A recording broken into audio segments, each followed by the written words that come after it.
Well, if today's program is about musical friendships, then I want to celebrate the three orchestras that performed on the first half. These are my longtime colleagues and friends, and they just do an incredible job of working with their young musicians. So let's have another round of applause for String Sinfonietta and Philharmonic.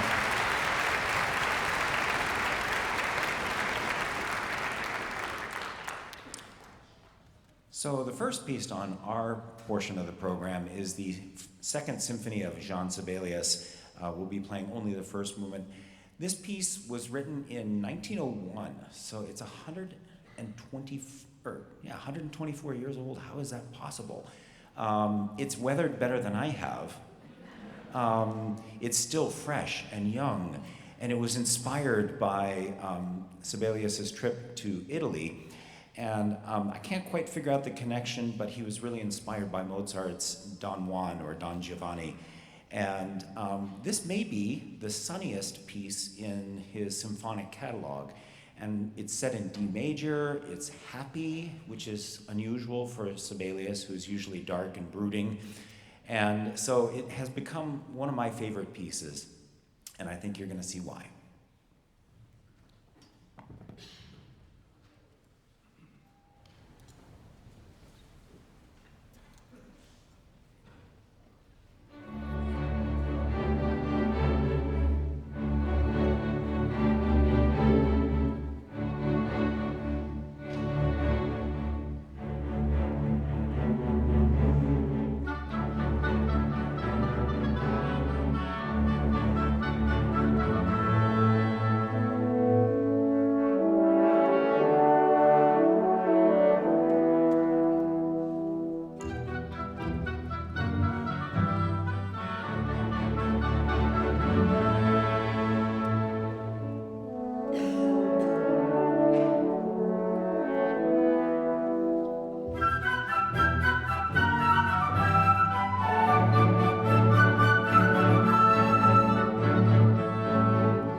Next piece on our program is by William Grant Still. And I think you could see from this symphony what an influence Sibelius would have had on composers at the start of the 20th century, early 1900s. And at that point, Sibelius was seen as the worthy successor to Beethoven, and his symphonies were very influential. So William Grant Still got his start as an African-American composer, orchestrating and arranging other people's works, and was very, very important in the early part of the 20th century with people like U.B. Blake and Paul Whiteman, who were the jazz giants of the era. And he did a lot of sort of arrangements for them, and also became one of the arrangers for Black Swan Records, which was the first African-American record label. And so William Grant Still came out of a tradition where jazz was king, but he was really much more of a serious composer than that. And so he wrote a bunch of really phenomenal pieces of work. Probably his most famous work is one of his symphonies, the Negro Symphony. And at one point, even Sibelius recognized him and said, "This man has something to say."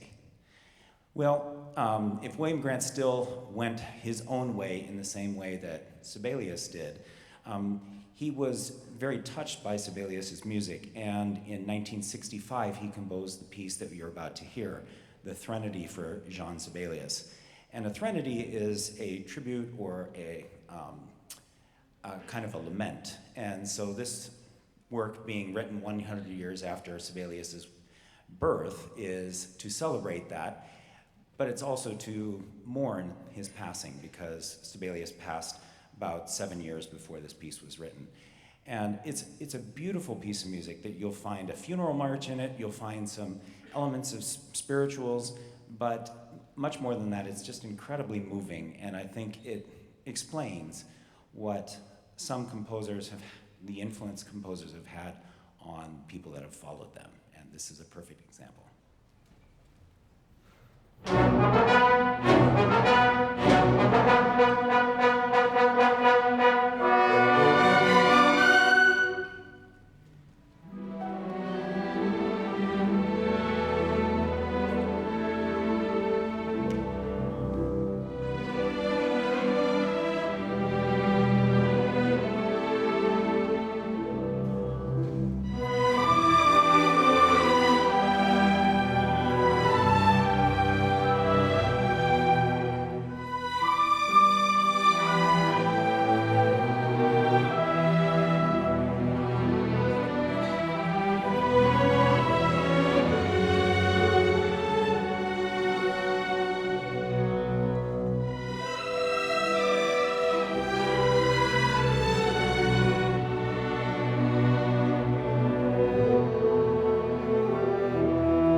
Every once in a while, you come to a concert and see a little drama. Did you all see my baton go flying? It's because I'm short, and this stand is too high. I'm going to fix that.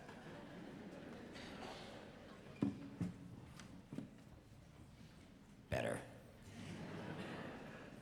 The last piece on our program is the Festival March by Antonín Dvořák. It's probably not very well known. Of course, you know the cello concerto, and you know the Ninth Symphony, and Stabat Mater, and all kinds of things. But this piece is sort of hidden in the catalog. It was written to commemorate the silver anniversary of the emperor and his wife of Austria-Hungary. And right now, Franz Josef, there is the name, couldn't come up with it. So it's a very celebratory piece, and lots of fanfare, and I think you'll enjoy it a lot. This is the piece we got to perform with the Spokane Symphony back in October, and at that time, James Lowe got to conduct these wonderful musicians, and he asked them for something special. And so I'm hoping that you'll be able to hear it. He asked for a spicy rhythm. Da, da, da, da. Okay, so I think you'll hear it. It's spicy.